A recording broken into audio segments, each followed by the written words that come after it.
या कुन्देन्दुतुषारहारधवला या शुभ्रवस्त्रावृता या वीणावरदण्डमण्डितकरा या श्वेतपद्मासना।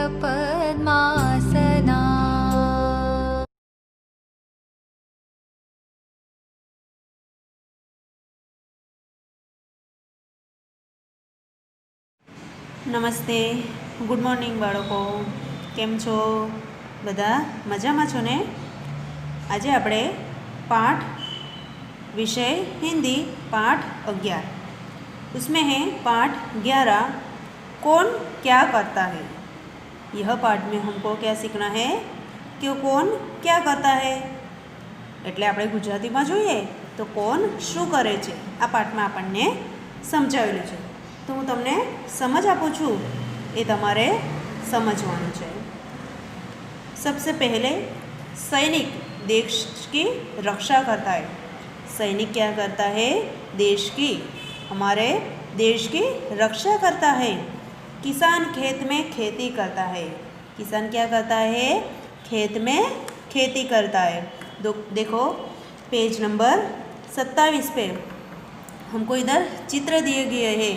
ये चित्र में हम देख के उसको सीखेंगे। डॉक्टर रोगी की दवा देता है। रोगी को क्या करता है? दवा देता है। तो डॉक्टर रोगी को दवा देता है। माली बगीचे में पानी सींचता है। माली बगीचे में पानी सींचता है।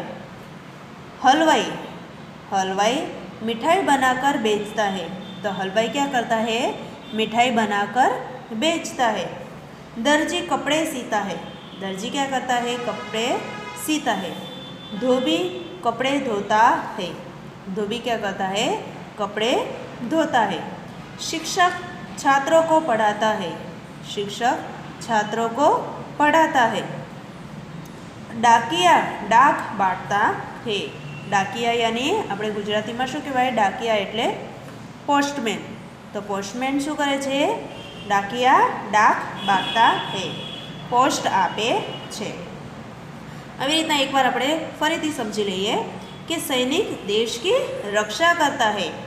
किसान खेत में खेती करता है। डॉक्टर रोगी को दवा देता है। माली बगीचे में पानी सींचता है। हलवाई मिठाई बनाकर बेचता है। दर्जी कपड़े सीता है। धोबी कपड़े धोता है। शिक्षक छात्रों को पढ़ाता है और डाकिया डाक बांटता है।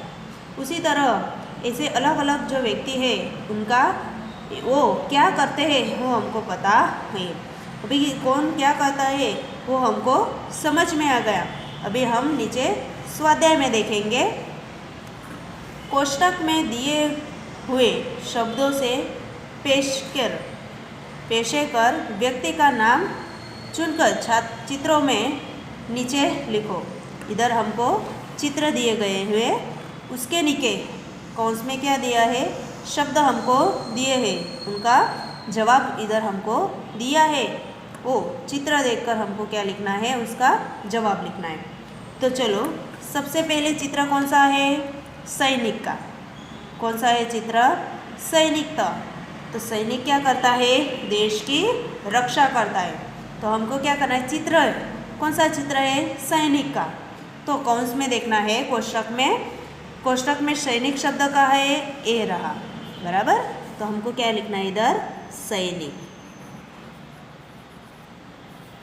बराबर। आगे कौन सा चित्र है? खेडूत का, किसान का। गुजराती में हमको क्या बोलते हैं? उसको खेडूत। और हिंदी में क्या बोलेंगे हम? किसान। तो किसान क्या करता है? खेती करता है। क्या करता है? खेती। तो इधर हम लिखेंगे किसान। अभी आगे चित्र है, कौन सा चित्र है? डॉक्टर का।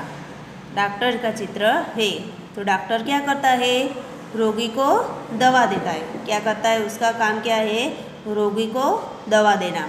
तो तो इधर हम लिखेंगे डॉक्टर। बराबर। अब आगे का चित्र है माली। कौन सा चित्र है? माली बगीचे में क्या करता है? पानी सींचता है। ऐसा चित्र हमको दिखाई देता है। तो इधर क्या लिखेंगे हम? कौन सा चित्र है? माली का। तो हम लिखेंगे माली। अभी आगे है हलवाई। कौन सा चित्र है? हलवाई। हलवाई क्या करता है? हलवाई मिठाई बनाकर बेचता है। मिठाई बनाकर बाजार में मिठाई बेचता है। तो हम लिखेंगे नाम हलवाई। आगे का चित्र है दर्जी। कौन सा चित्र हमको दिखाई दे रहा है? दर्जी। तो दर्जी क्या करता है? कपड़े सीता है। तो हम लिखेंगे दर्जी। अभी आगे है, कौन सा चित्र दिखाई दे रहा है? धोबी का। कौन सा चित्र है? धोबी। तो धोबी क्या कर रहा है? कपड़े धो रहा है। तो धोबी क्या करता है? कपड़े धोता है। बराबर। तो हम लिखेंगे इधर धोबी। अभी आगे का चित्र है शिक्षक का। कौन सा चित्र है? शिक्षक का। तो शिक्षक क्या करता है? छात्रों को पढ़ाता है। जैसे हम स्कूल में जाते हैं तो स्कूल में हमको दीदी जैसे पढ़ाती है तो दीदी को क्या बोलते हैं? शिक्षक। तो शिक्षक क्या करता है? छात्रों को पढ़ाता है। तो हम इधर लिखेंगे शिक्षक। अभी आगे शब्द है, कौन सा चित्र है? डाकिया का। कौन सा चित्र है? डाकिया का। तो डाकिया का क्या करता है? डाक बांटता है। पोस्टमैन શું કરે છે? પોસ્ટ આપે છે। तो हम इधर लिखेंगे डाकिया। बराबर। अभी आगे हम दूसरे पेज पे देखेंगे। आगे का पाठ है चैप्टर 12। पहले आपको चैप्टर अपना पहला पाठ 11 में होमवर्क में क्या करना है? पहले ये जो गीत है ये हमको लिखना है कि कौन क्या करता है, वो हमको पहले लिखना है।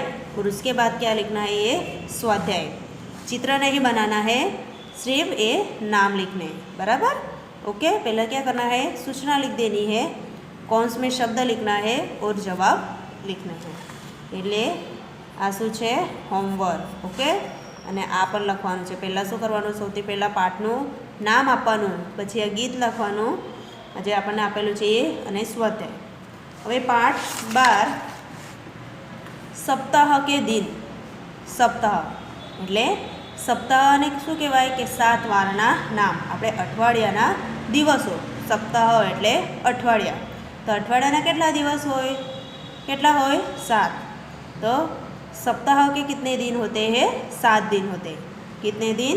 7 दिन। तो हमको इधर सबसे पहले इधर हमको एक कोष्टक दिया गया है, उनसे हम पहले सीखेंगे। बराबर। फिर हम इधर पढ़ेंगे। तो सप्ताह से 7 दिन होते हैं। सबसे पहले कौन सा? पहला। तो सबसे पहले कौन सा वार होता है? रविवार। कौन सा वार होता है? रविवार। उसके बाद सोमवार। उसके बाद मंगलवार। कौन सा वार? मंगलवार। उसके बाद है बुधवार, फिर गुरुवार, फिर शुक्रवार और फिर शनिवार। शनिवार के बाद फिर रविवार आता है। लेकिन सप्ताह के कितने दिन है? 7 दिन।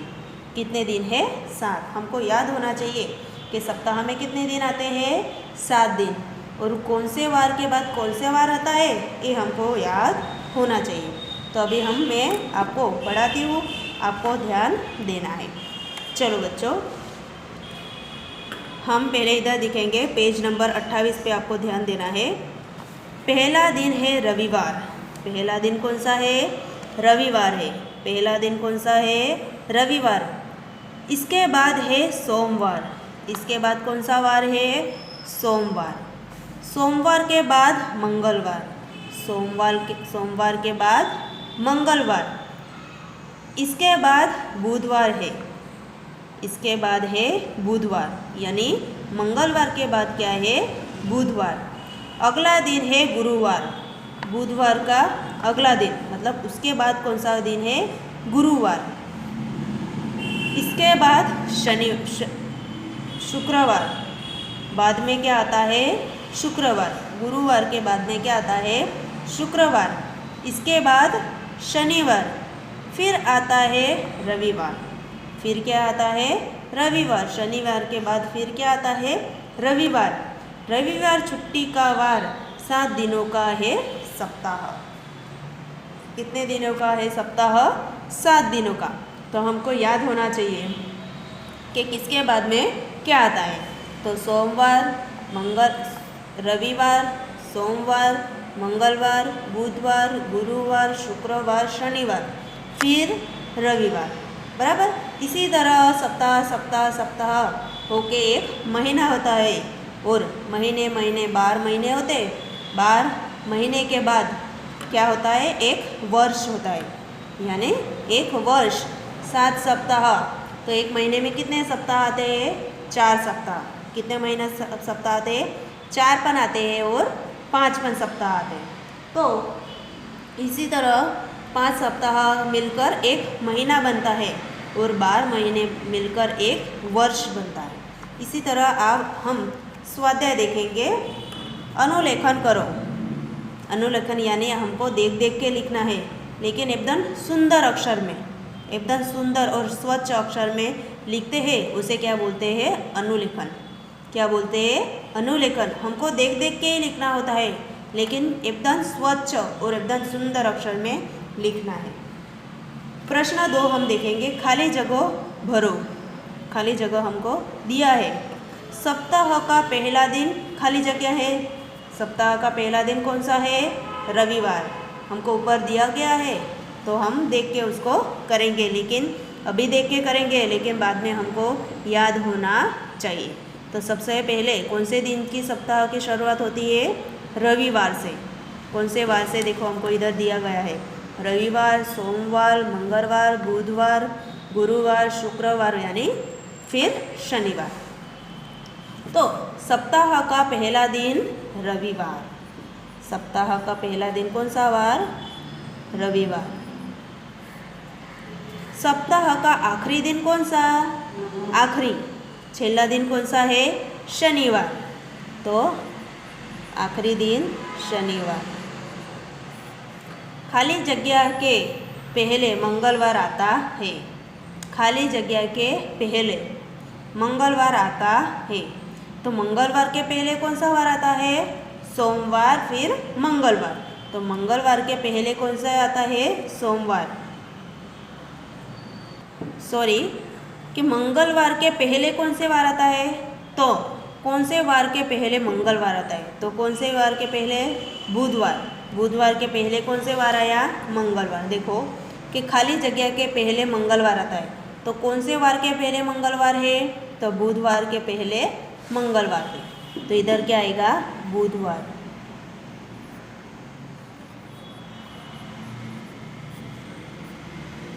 गुरुवार के बाद क्या आता है? शुक्रवार। तो हम लिखेंगे शुक्रवार। आपको ये खाली जगह पूरा करनी है। बराबर।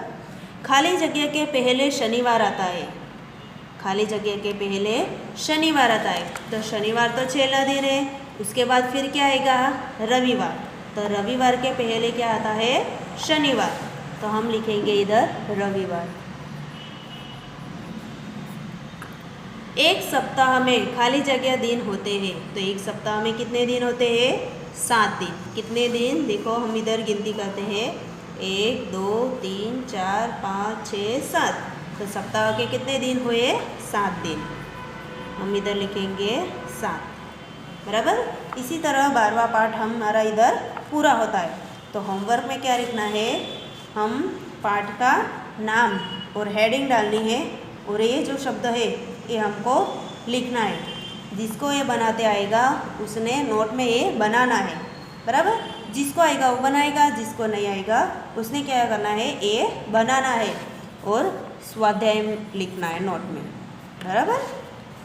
ये मैं जो टिक कर रही हूँ ये हमको आपको नोटबुक में HW लिखना है। बराबर। अभी आगे का पाठ है पाठ तेरा। सागर, सागर यानी समुद्र, गुजराती में हम क्या बोलते हैं उसको, समुद्र, दरियो बोलते हैं ने આપણે, તેને શું કહેવાય હિન્દીમાં सागर। सागर का गीत है, हरदम हंसता गाता सागर, लहर लहर लहराता सागर, कितना पानी कितनी लहरें, आओ जरा किनारे ठहरे, कुछ भी हो हरदम खुश रहकर, जीना हमें सिखाता सागर। अभी सागर पे एक हमको काव्य इधर दिया गया है कि हरदम हंसता गाता। सागर क्या है, हरदम हंसता और गाता ही रहता है, कभी वो नाराज होता नहीं है। लहर लहर लहराता सागर, उसकी जो लहरें है वो हमेशा वो लहराता ही रहता है, वो लहरें कभी बंद नहीं करता। उसी तरह हमको ये गीत में समझाया है कि लहर लहर लहराता सागर, कितना पानी कितनी लहरें, बोलो सागर में कितना पानी होता है, हमको हम कभी उसके बारे में जान नहीं सकते कि सागर में कितना पानी है और कितनी लहरें, हम उसकी गिनती नहीं कर सकते। उसी तरह हमको एक गीत में समझाया है कि कितना पानी कितनी लहरें, आओ जरा किनारे ठहरे। क्या हम एक गीत में क्या दिया गया है हमको ये कि आओ जरा किनारे ठहरे, कि तुम जरा आओ और किनारे हम खड़े रहो, किनारे हम ठहरे और देखना है हमको सागर को।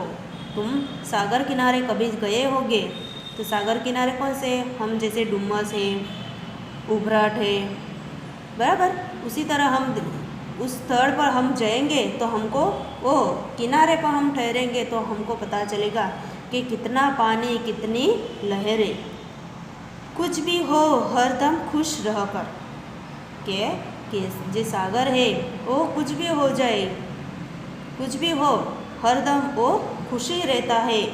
जीना हमें सिखाता सागर, क्या जीना सिखाता है हम सागर हमको, कि कुछ भी समय में कुछ भी परिस्थिति में हमको खुश रहकर ही जीना चाहिए।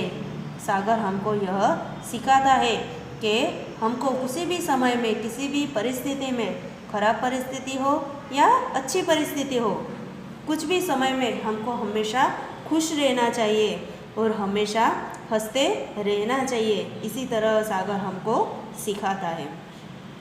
अभी शब्दार्थ भी है कि हरदम, हरदम यानी हमेशा, हरदम यानी हमेशा, कौन सा भी समय हो, कौन सा भी परिस्थिति हो, हमेशा।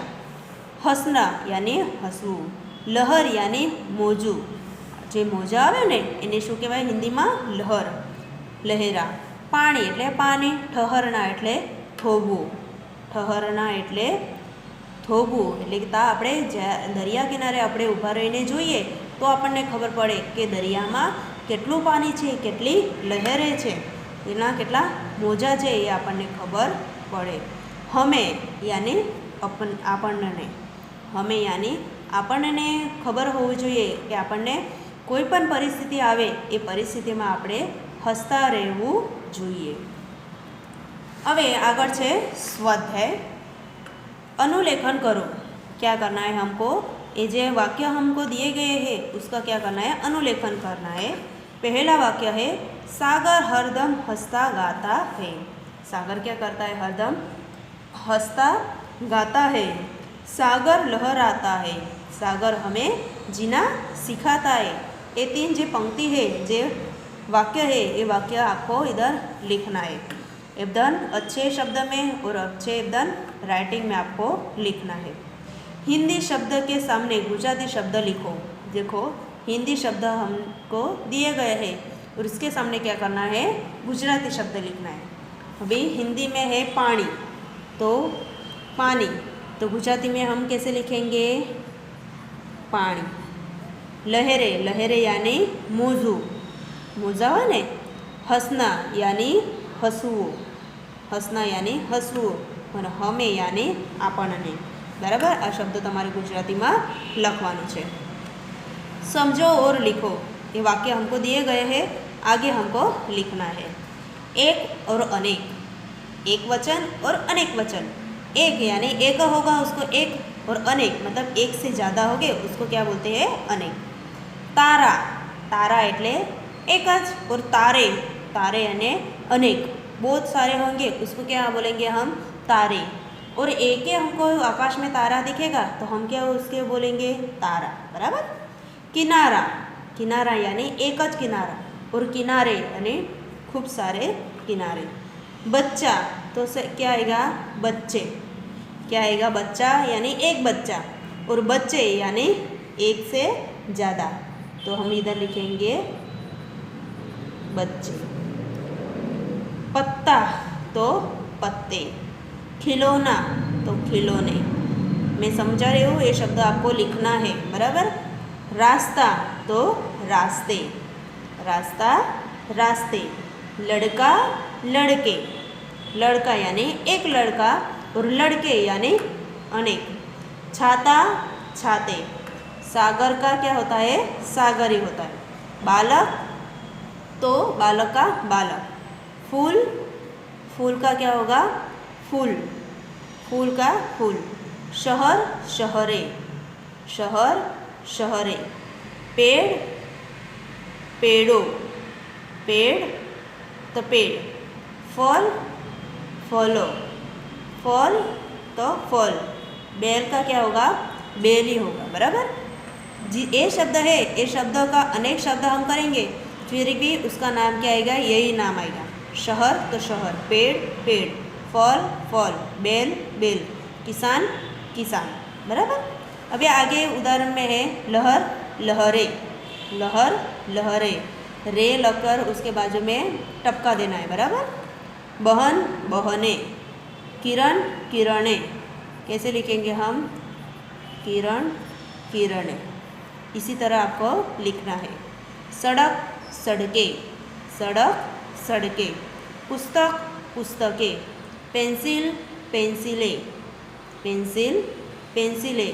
गाय गाये, रात रातें, बराबर। इसी तरह आपको स्वाध्याय पूरा करना है। इसी तरह पाठ 13 का क्या हमको नोट में क्या करना है? स्वाध्याय में ये जो गीत है, काव्य का गीत, ये पंक्ति पूर्ण करनी है और स्वाध्याय पूरा करना है, बराबर। अभी आगे हम पाठ 14 देखेंगे। पाठ 14 शब्द लेखन। क्या करेंगे हम? शब्द लेखन, यानी हिंदी में भी शब्द लिखना है और उसको गुजराती में क्या बोलते हैं ये भी हमको लिखना है। अभी हम लिखेंगे पढ़ो, समझो और लिखो। चलो सबसे पहले हम पढ़ेंगे गाय। गाय देखो हिंदी में कैसे गाय लिखते हैं और गुजराती में लिखना है। इधर हिंदी में लिखना है और इधर गुजराती में। गाय यानी गाय। बैल, बैल हिंदी में क्या बोलेंगे? बैल। गुजराती में क्या बोलेंगे हम? बड़द। तो इधर हम लिखेंगे બેલ, અહીંયા આપણે લખીશું બળદ, બરાબર। એવી રીતના તમારે અહીંયા આ લાઈનમાં હિન્દીમાં લખવાનું છે અને આ લાઈનમાં ગુજરાતીમાં।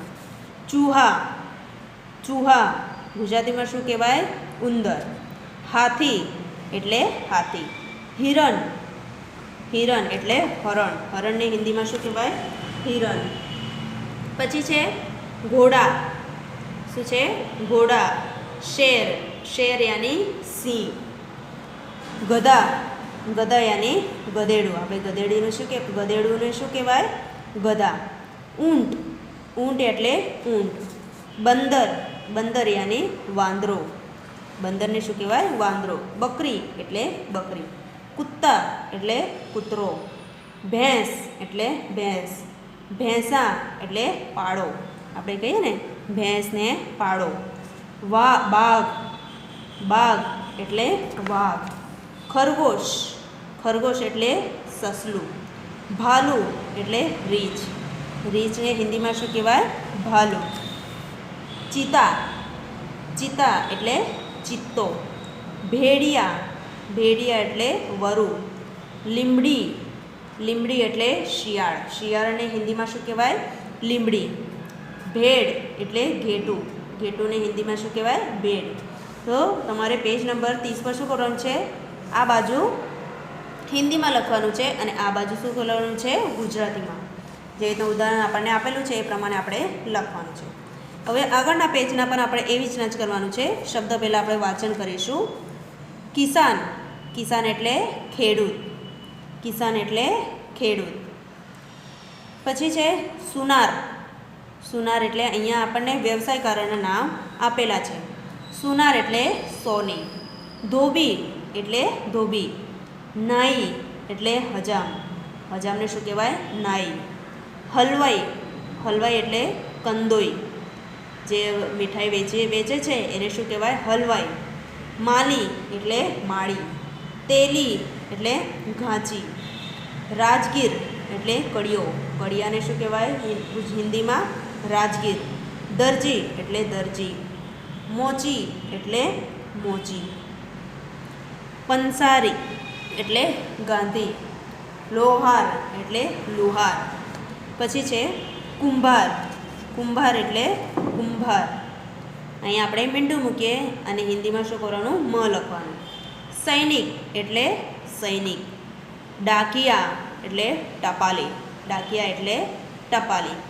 પોલીસ એટલે પોલીસ. ડાક્ટર એટલે ડૉક્ટર.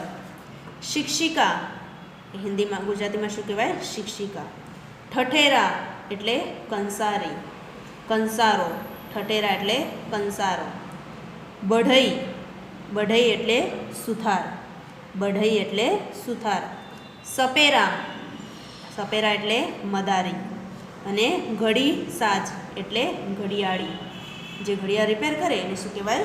ઘડી સાજ અને ઘડિયાળી. આવી રીતના આપણે હિન્દીમાં અને ગુજરાતીમાં શબ્દો આપણે પૂર્ણ કરવાના. સૌથી પહેલાં આપણે શું કરવાનું? આપણે આપણા ચોપડીમાં પૂરું કરી દેવાનું છે અને પછી આપણા નોટમાં આ બધા શબ્દો તમારા નોટમાં હોવા જોઈએ, બરાબર? પેજ નંબર 30 અને પેજ નંબર 31. એટલે હવે આપણે કેટલા પાઠ સુધીનું હોમવર્ક કરવાનું છે? પાઠ 14. કેટલા પાઠ સુધીનું કરવાનું? પાઠ 14 સુધીનું હોમવર્ક આપણે કરવાનું છે, બરાબર? પહેલાં આપણે શું કરવાનું? પહેલાં લખી દેવાનું છે અને પછી આપણે નોટમાં લખવાનું, બરાબર? પહેલાં સમજી લેવાનું અને પછી નોટમાં આપણે લખવાનું છે. ઓકે, સમજ પડી ગઈ? નમસ્તે.